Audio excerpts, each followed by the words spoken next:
जय श्री कृष्ण। आज हम गीता जी का 6वां अध्याय व महात्म सुनेंगे। श्री कृष्ण भगवान ने की जय।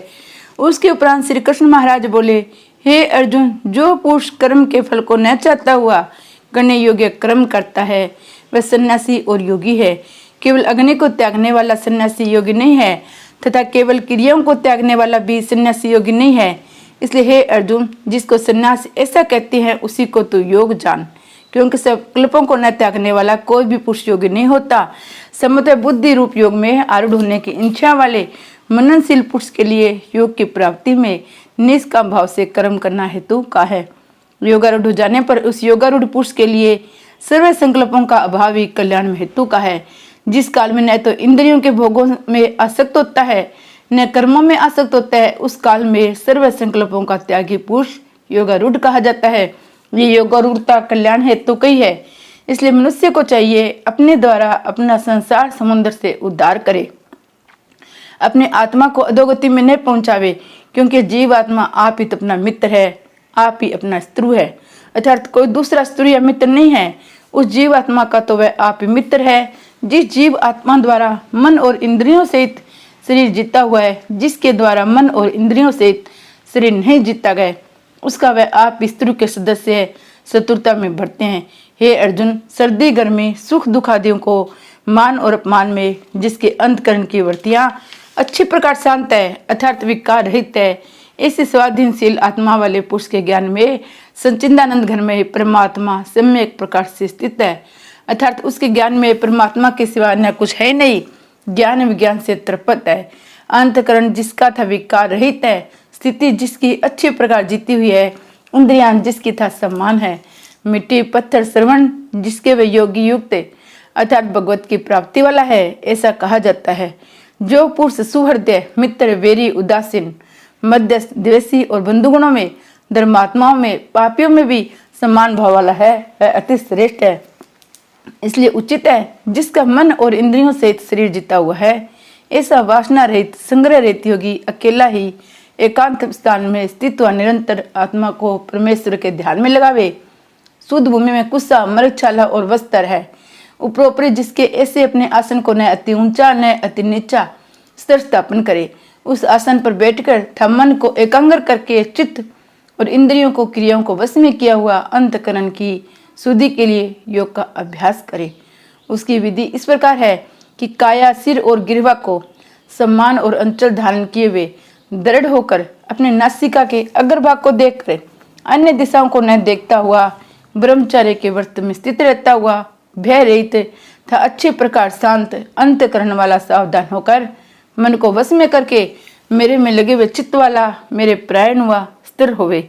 इस प्रकार आत्मा को निरंतर परमेश्वर के स्वरूप में लगाता हुआ स्वाधीन मन वाला योगी मेरे में स्थिति रूप परमानंद प्रकाष्ठा वाली शांति को प्राप्त होता है।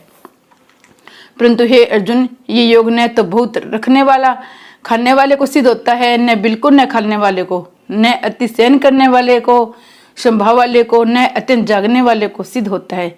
ये दुखों का नाश करने वाला योग तो यथा योग्य आहार और विहार करने वाले को, कर्मों में यथा योग्य चेष्टा करने वाले को, यथा योग्य सहन करने वाले जागने वाले को ही सिद्ध होता है।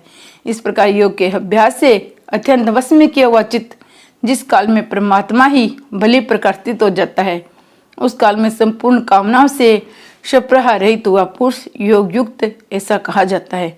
जिस प्रकार वायु रहित स्थान में स्थित दीपक जलायमान नहीं होता, वैसे ही उपमा परमात्मा के ध्यान में लगे हुए योगी के जीते हुए चित्त की कही गई है। हे अर्जुन, जिस अवस्था में योग के अभ्यास से निर्दुआ चित्त उपराम हो जाता है, जिस अवस्था में परमेश्वर के ध्यान से शुद्ध हुई सूक्ष्म बुद्धि द्वारा परमात्मा को साक्षात करता हुआ सच्चिदानंद घन में परमात्मा में संतुष्ट होता है, इंद्रियों से अतीत केवल शुद्ध हुई सूक्ष्म बुद्धि द्वारा ग्रहण करने योग्य जो अनंत आनंद है, उसको जिस अवस्था में अनुभव करता है, जिस अवस्था में स्थित हुआ ये योगी भगवत रूप से नहीं चलायमान होता है। परमेश्वर की प्राप्ति रूप जिस लाभ को प्राप्त होकर उससे अधिक दूसरा कुछ भी लाभ नहीं मिलता है, भगवत प्राप्ति रूप जिस अवस्था में स्थित हुआ योगी बड़े भारी दुख से भी चलायमान नहीं होता है। दुख रूप संसार के संयोग से रहित है, जिसका नाम ही योग है, उसको जानना चाहिए। वे योग नए उगताए हुए चित्त से अर्थात तत्पूर्व चित्त से निश्चय पूर्वक करना कर्तव्य है। इसलिए मनुष्य को चाहिए संकल्प से उत्पन्न होने वाली संपूर्ण कामनाओं को निःशेषता से अर्थात वासना आसक्ति रहित त्याग कर मन के द्वारा इंद्रियों को समुदायों को सब ओर से ही अच्छी प्रकार वश में करके क्रम क्रम से अभ्यास करता हुआ उपरामता को प्राप्त हुए धैर्य युक्त बुद्धि द्वारा मन को परमात्मा में स्थिर करके परमात्मा के सिवा कुछ भी चिंतन न करे। परंतु जिसका मन वश में नहीं हुआ हो उसको चाहिए स्थिर रहने वाला चंचल मन जिस जिस कारण से सांसारिक पदार्थों में विचरता है उसे उसे रोककर बारंबार परमात्मा में निरोध करे। क्योंकि जिसका मन अच्छी प्रकार शांत है, जो पाप से रहित है, जिसका रजोगुण शांत हो गए, ऐसे इस सच्चिदानंद घन ब्रह्मा के साथ एक ही भाव योगी को अति उत्तम आनंद प्राप्त होता है। वह पाप रहित योगी इस प्रकार निरंतर आत्मा को परमात्मा में लगाता हुआ सुखपूर्वक परम ब्रह्मा परमात्मा की प्राप्ति रूप अनंत आनंद को अनुभव करता है। हे अर्जुन, सर्वव्यापी अनंत चेतन में एक ही भाव से स्थिति रूप योग से युक्त हुए आत्मा वाले तथा सबको संभाव से देखने वाला योगी आत्मा को संपूर्ण भूतों में बर्फ में जल के सदृश व्यापक देखता है।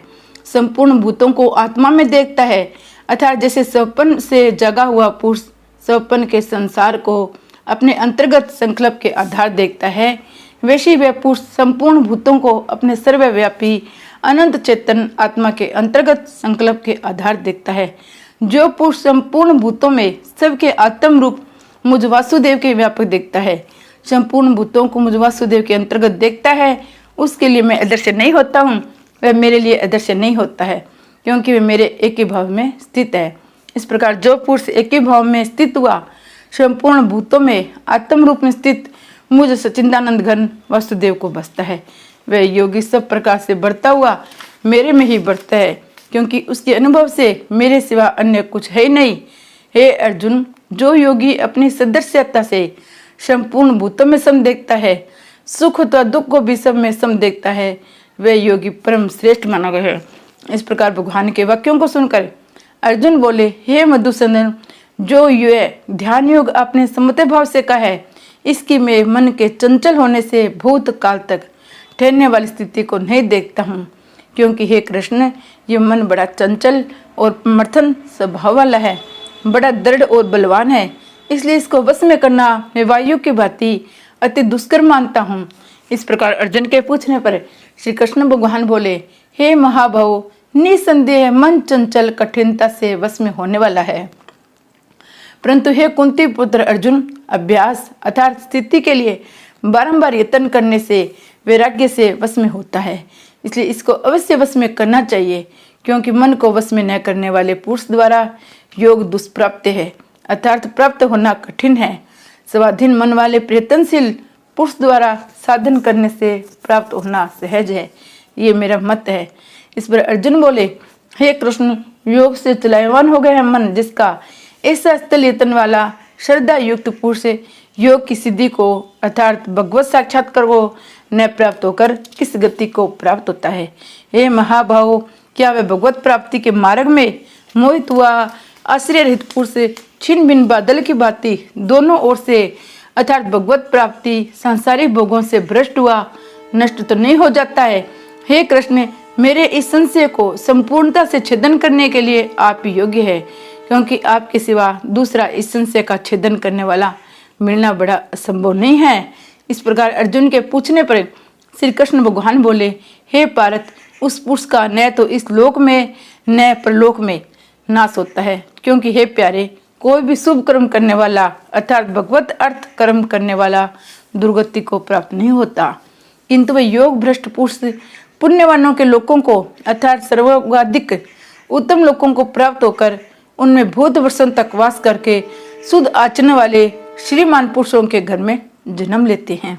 अतः वैराग्यवान पुरुष उन लोकों में न जाकर ज्ञानवान योगियों के कुल में ही जन्म लेते हैं, परंतु इस प्रकार जो ये जन्म है सो संसार में निस्संदेह अति दुर्लभ है। वह पुरुष वहां उस पहले शरीर में साधन किए हुए बुद्धि के सहयोग को अर्थात समता बुद्धि योग को संस्कारों को अनायास ही प्राप्त हो जाते हैं। हे कुरु नंदन, उनके प्रभाव से फिर अच्छे प्रकार भगवत प्राप्ति के निमित्त यत्न करता हूँ। वह विषयों के वश में हुआ उस पहले के अभ्यास से ही निसंदेह भगवत की ओर आकर्षित किया जाता है। तत्सम्मत में बुद्धि रूप योग का जिज्ञासु विवेद में कहे हुए शह काम कर्मों के फल का उल्लंघन कर जाता है, जबकि इस प्रकार मंद प्रयत्न करने वाला योगी भी परम गति को प्राप्त हो जाता है। तब क्या कहना है कि नेक जन्मों से अंतकरण की शुद्धि रूप सिद्धि को प्राप्त हुआ अति प्रयत्न से अभ्यास करने वाला योगी संपूर्ण पापों से अच्छे प्रकार शुद्ध होकर उस साधन के प्रभाव से परम गति को प्राप्त होता है, अर्थात परमात्मा को प्राप्त होता है। क्योंकि योगी तपस्वियों में से श्रेष्ठ है, शास्त्र के ज्ञान वालों से भी श्रेष्ठ माना गया है। सह काम कर्म करने वालों से भी योगी श्रेष्ठ है। इससे हे अर्जुन, तू योगी हो। हे प्यारे, संपूर्ण योगियों में भी जो श्रद्धावान योगी मेरे में लगे हुए अंतरात्मा से मेरे को निरंतर बसता है, वह योगी मुझे परम श्रेष्ठ मान्य है। इति श्रीमद् भागवत गीता रूपी उपनिषद ब्रह्म विद्या योग शास्त्र विषयक श्री कृष्ण और अर्जुन के संवाद में आत्म संयम योग नामक छठा अध्याय। अब छठे अध्याय का महात्म सुनेंगे। श्री कृष्ण भगवान ने की जय। श्री भगवान कहते हैं, सुमुखी, अब मैं छठे अध्याय का महात्म बतलाता हूँ, जिसे सुनने वाले मनुष्यों के लिए मुक्ति करतगल हो जाती है। गोदावरी नदी के तट पर प्रतिष्ठानपुर नामक एक विशाल नगर है, जहाँ मैं पिपलेस के नाम से विख्यात होकर रहता हूँ। उस नगर में जांसरुति नामक एक राजा रहते थे, जो भूमंडल की प्रजा को अत्यंत ही प्रिय थे। उनका प्रताप मार्तंड मंडल के प्रचंड तेज के समान जान पड़ता था। प्रतिदिन होने वाले उनके यज्ञ धुएं से नंदन वन के कल्प वृक्ष इस प्रकार काले पड़ गए थे, मानो राजा की असाधारण दानशीलता देकर वे लज्जित हो गए हो। उनके यज्ञ में प्राप्त पुरोडास के रसास्वादन से सदा आसक्त होने के कारण देवता लोग कभी प्रतिष्ठानपुर को छोड़कर बाहर नहीं जाते थे। उनके दान के समय छोड़े हुए जल की धारा प्रताप रूपी तेज और यज्ञ के धुओं से पुष्ट होकर मेघ ठीक समय पर वर्षा करते थे। उस राजा के शासनकाल में खेती में होने वाले 6 प्रकार के उपद्रवों के लिए कहीं थोड़ा विस्तार नहीं मिलता था। अच्छी नीतियों का सर्वंतर प्रसार होता था। वे बावड़ी, कुएं, पोखरे खुदवाने के मानो प्रतिदिन पृथ्वी के भीतर की निधियों का अवलोकन करते थे। एक समय राजा के दान, तप, यज्ञ और प्रजापाल से संतुष्ट होकर सर्व के देवता उन्हें वर देने के लिए आए। वे कमलनाल के समान उज्जवल हंसों का रूप धारण कर अपने पंखे लाते हुए आकाश मार्ग से चढ़ने लगे। बड़ी उतावली के साथ उड़ते हुए वे सभी हंस परस्पर बातचीत भी करते जाते थे। उनमें से भद्राक्ष आदि 2-3 हंस वेग से उड़कर आगे निकल गए। तब पीछे वाले हंसों ने आगे जाने वाले हंसों को संबोधित करके कहा, अरे भाई भद्राक्ष, तुम लोग वेग से चलकर आगे क्यों हो गए? ये मार्ग बड़ा दुर्गम है, इसमें हम सबको साथ मिलकर चलना चाहिए।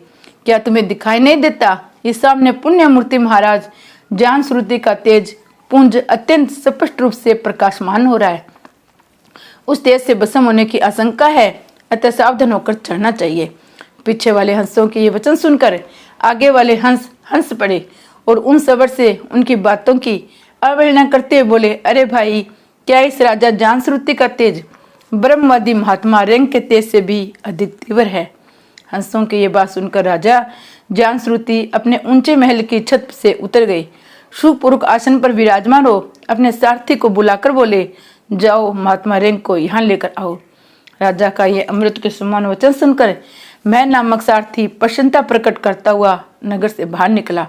सबसे पहले उसने मुक्तदायिनी काशीपुरी की यात्रा की, जहाँ जगत के स्वामी भगवान विश्वनाथ मनुष्यों को उपदेश दिया करते हैं। उसके बाद वह गया क्षेत्र में पहुंचा, जहाँ प्रफुल्ल नेत्रों वाले भगवान गदाधर संपूर्ण लोगों का उद्धार करने के लिए निवास करते हैं। तदनंतर नाना तीर्थों में भ्रमण करता हुआ सारथी पापनाशनी मथुरापुरी में गया। वह भगवान श्री कृष्ण का आदि स्थान है, जो परम महान एवं मोक्ष प्रदान करने वाला है। वेद और शास्त्रों में वह तीर्थ त्रिभुवनपति भगवान गोविंद के अवतार स्थान के नाम से प्रसिद्ध है। नाना देवता ब्रह्म ऋषि उसका सेवन करते हैं। मथुरा नगर कालिंदी यमुना के किनारे शोभा पाता है। उसकी आकृति अर्धचंद्र के समान प्रतीत होती है। वह सब तीर्थों में निवास परिपूर्ण है। परम आनंद प्रदान करने के कारण सुंदर प्रतीत होती है। गोवर्धन पर्वत होने से मथुरा मंडल की शोभा और भी बढ़ गई है। वह पवित्र वृक्षों और लताओं से आवृत है। उसमें 12 वन है। वह परम पुण्यमयी तथा सबको विश्राम देने वाली श्रुतियों के सारभूत भगवान श्री कृष्ण की आधार भूमि है। तत्पश्चात मथुरा से परिश्रम और पश्चिम और उत्तर से दिशा की ओर बहुत दूर तक जाने पर सारथी को कश्मीर नामक नगर दिखाई दिया, जहाँ शंख के समान उज्जवल गंगन चुंबी मंगलों की पत्तियां भगवान शंकर के अठ्यास की भांति शोभा पाती है। जब ब्राह्मणों के शास्त्रीय आलाप सुनकर मुख मनुष्य भी सुंदर वाणी और पदों का उच्चारण करते हुए देवता के समान हो जाते हैं। जहाँ निरंतर होने वाले एक धूम से व्याप्त होने के कारण आकाशमंडल मेघों से धुलते रहने पर भी अपनी कालिमा नहीं छोड़ते। जहाँ उपाध्यायों के पास आकर छात्र जन्मकालीन अभ्यास से ही संपूर्ण कलाएं स्वत पढ़ लेती हैं। जब मणिकेश्वर नाम से प्रसिद्ध भगवान चंद्रशेखर देहधारियों को वरदान देने के लिए नित्य निवास करते हैं। कश्मीर के राजा माणिकेश्वर ने दिग्विजय में समस्त राजाओं को जीतकर भगवान शिव का पूजन किया था, तभी से उनका नाम मणिकेश्वर हो गया था। उन्हीं के मंदिर के दरवाजे पर महात्मा रेंक एक छोटी सी गाड़ी पर बैठे अपने अंगों को खुजलाते हुए वृक्ष की छाया का सेवन कर रहे थे। इसी अवस्था में सारथी ने उन्हें देखा। राजा के बताए हुए भिन्न भिन्न चिन्हों से उसने सिंगरी रैंक को पहचान लिया और उनके चरणों में प्रणाम करके कहा, हे ब्राह्मण, आप किस स्थान पर रहते हैं? आपका पूरा नाम क्या है? आप तो सदा स्वच्छंद विचरने वाले हैं, फिर यहाँ किस लिए ठहरे हुए हैं? इस प्रकार आपका क्या करने का विचार है? सारथी के वचन सुनकर परम आनंद में निमंगर महात्मा रैंक ने कुछ सोचकर उससे कहा, यद्यपि हम पूर्ण काम है, हमें किसी वस्तु की आवश्यकता नहीं है तथा वह कोई भी हमारी मनोवृत्ति के अनुसार परिचर्या कर सकता है। रैंक के हार्दिक अभिप्राय को आदरपूर्वक ग्रहण करके सारथी धीरे से राजा के पास चल दिया। वहां पहुंचकर राजा को प्रणाम करके उसने हाथ जोड़ सारा समाचार निवेदन किया। उसी समय स्वामी के दर्शन से उसके मन में बड़ी प्रसन्नता थी। सारथी के वचन सुनकर राजा के नेत्र आश्चर्य से चकित हो उठे। उसके हृदय में रैंक का सत्कार करने की श्रद्धा जागृत हुई। उन्होंने 2 खच्चरियों से जुती हुई एक गाड़ी लेकर यात्रा की। साथ ही मोती के हार, अच्छे अच्छे वस्त्र, एक सहस्त्र गोये भी ले ली। कश्मीर मंडल में महात्मा रैंक जा रहते थे। उस स्थान पर पहुंचकर राजा ने सारी वस्तुएं उनके आगे निवेदन कर दी और पृथ्वी पर पड़कर साष्टांग प्रणाम किया। महात्मा रैंक अत्यंत भक्ति के साथ चरणों में पड़े हुए राजा को जान श्रुति पर कुपित हो उठे। बोले, रे दुष्ट सुधर, तू दुष्ट राजा है, क्या तू मेरा वृत्तांत नहीं जानता है? ये खच्चरियों से जुती हुई अपनी ऊंची गाड़ी ले जा, ये वस्त्र, मोतियों के हार, ये दूध देने वाली गोएं भी स्वयं ले जा। इस प्रकार आज्ञा देकर रैंक राजा के मन में भय उत्पन्न कर दिया। तब राजा ने श्राप के भय से महात्मा रैंक के दोनों चरण पकड़ लिए और भक्ति पूर्वक कहा, हे ब्राह्मण, मुझ पर प्रश्न होइए। हे भगवान, आप में ये अद्भुत महात्म्य कैसे आया? प्रश्न होकर मुझे ठीक ठीक बताइए। महात्मा रैंक ने कहा, हे राजन, मैं प्रतिदिन गीता के 6ठे अध्याय का जप करता हूँ। इसी से मेरी तेजो राशि देवताओं के लिए विदुष है। तदनंतर परम बुद्धिमान राजा जान श्रुति ने यत्न पूर्वक महात्मा रैंक से गीता के 6ठे अध्याय का अभ्यास किया। इसी से उन्हें मोक्ष की प्राप्ति हुई। इधर रैंक भी भगवान मणिकेश्वर के समीप मोक्षदायक गीता के 6ठे अध्याय का जप करते हुए सुख से रहने लगे। हंस का रूप धारण करके वरदान देने के लिए आए हुए देवता भी विस्मित होकर स्वेच्छानुसार चले गए। जो मनुष्य सदा इस एक ही अध्याय का जप करता है वह भी भगवान विष्णु के स्वरूप को प्राप्त होता है। इसमें तनिक भी संदेह नहीं है। श्री कृष्ण भगवान की जय।